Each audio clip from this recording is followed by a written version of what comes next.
If lately you've been staring at dinner ingredients with no idea what to cook, or responding to a text that feels like a full emotional task, or you keep putting off tiny decisions because they feel just too big, you're in the right place. Today we're going to talk about why that happens, what is going on in our body, and how we can gently reclaim a bit of clarity without needing to be calm or organized or perfect first.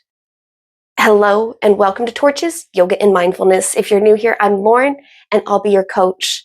If you're curious about mindfulness, healing, and practical habits that actually work, you're in the right place because here we focus on simple but powerful practices grounded in ancient wisdom and modern science to care for both our minds and bodies. So make sure you hit the like and subscribe so you don't miss what's next. We're in the middle of our May theme, which is all about mindfulness that actually works during the messy chapters of life. The ones where your nervous system feels frayed, your thoughts keep circling, and even simple choices feel like they weigh more than they should. Today, we're talking about something that almost everyone knows the feeling of, even if we don't always have a name for it, and that is decision fatigue. So, what is decision fatigue? In simple human words, our brain has a limited pool of energy for making choices, not just the big life ones, but all the tiny ones too. And every time we pick something, filter something, weigh something, or wonder about something, a little bit of that pool gets used. On a regular day, that pool stretches pretty far, but on messy days or messy seasons, it drains a whole lot faster. Stress, uncertainty, emotional load, they all act like tiny hands dipping into that same bowl of energy. And by the afternoon, let's be real, sometimes by breakfast, we're running low. When that pool starts to dry up, the brain does exactly what it's designed to do. It tries to conserve whatever energy is left. So we start avoiding decisions, or we make fast, impulsive ones, or we default to habits even if they're not helpful. Sometimes we feel foggy or checked out or weirdly reactive to tiny things. Nothing's wrong with us. That's just a tired brain doing its best to ration fuel. There's also a classic study people often talk about where judges make harsher decisions later in the day simply because their mental resources were depleted. But we can feel this same thing in the aisle of a grocery store while trying to choose a dish soap while our internal battery is flashing red. It's the same biology, just a different setting. Now, here's where it gets real. Decision fatigue isn't just about the number of choices you're making. It's also about what else your nervous system is carrying. When life feels unpredictable or heavy, our bodies shift into a kind of internal storm readiness. Even if nothing dangerous is happening right now, right this second, the system stays alert, scanning for what might happen next. That scanning takes energy too, a surprising amount.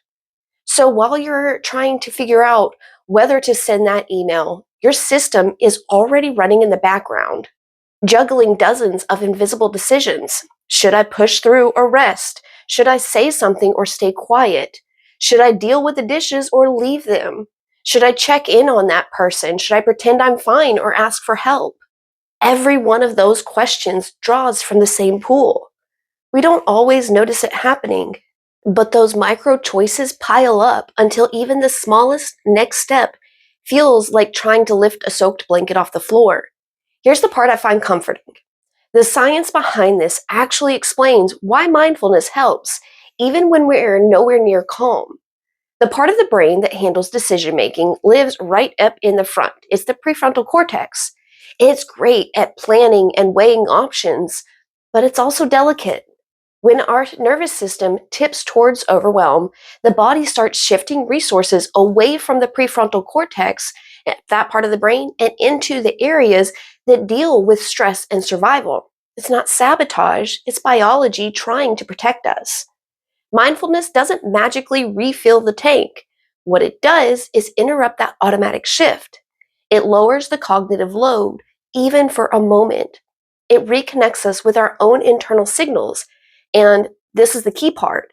It gives the brain just enough space to step out of survival mode and make one small choice again. We don't need a meditation cushion or a designated quiet space. We just need a few seconds of noticing. That's enough to open a window. Something else tends to happen when we're deep in decision fatigue. We start blaming ourselves for it. We think we're being dramatic or lazy or unmotivated. We assume everyone else could handle this better. But what we're actually doing is running a marathon with no shoes and wondering why our feet hurt. As humans, when our capacity shrinks, our self-judgment tries to grow to fill the space. It's not fair and it's not useful, but it's common.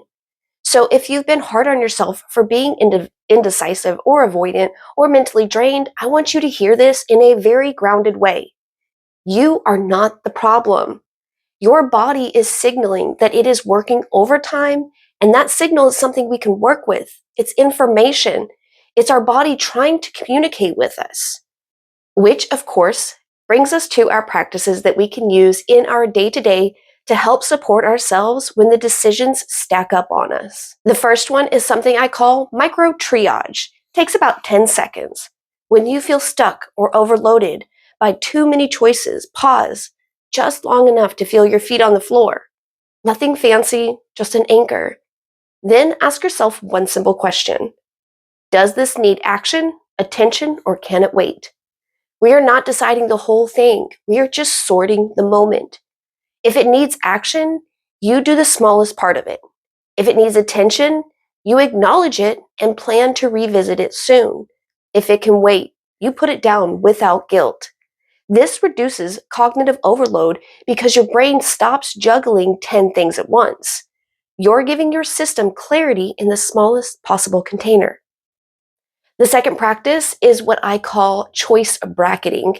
It's a quiet way of reducing decision friction in your day-to-day. The idea is simple. Instead of making 100 tiny choices, you make a few predictable ones that hold the rest. You might eat the same breakfast all week, so you don't have to think about it. You might wear a default outfit on days when your brain is tired. You might create themed days like Mondays for admin and bill handling, Tuesdays for errands, and so on. This isn't about a rigid routine. It's about giving your brain fewer crossroads to stand at, fewer forks in the road, less negotiation. It's like laying stepping stones across a muddy path so you don't even have to think about where your foot goes next. And the last one is a mindfulness moment that works even in the middle of chaos. It takes about 30 seconds. When you feel the spiral of too many decisions, pause. Let your eyes wander and land on something around you, a color, a shape, anything. Then notice one sensation in your body. Not analyzing it, just notice it. And then ask, what is my next smallest step? That's it. This sequence re-engages orientation, reconnects you with your internal signals, and nudges the prefrontal cortex back online. You're not solving the whole day. You're finding the next pebble to step on. All right, my friend, decision fatigue isn't a failure. It's a sign of a system that has been carrying more than it can comfortably hold. And the goal here isn't to push harder or power through. The goal is to lighten the load where we can and create enough space inside ourselves to choose again, one tiny moment at a time. And mindfulness isn't about being calm before you start. It's about noticing what's happening so you can meet it with a little more clarity and a little less pressure. Make sure you check out the other video I have for you this week. We're moving into the natural next step, finding clarity in the middle of chaos. We'll explore what clarity even looks like when life feels loud and unpredictable. All right, friend, take gentle care of your decision-making energy today. It's precious, and so are you.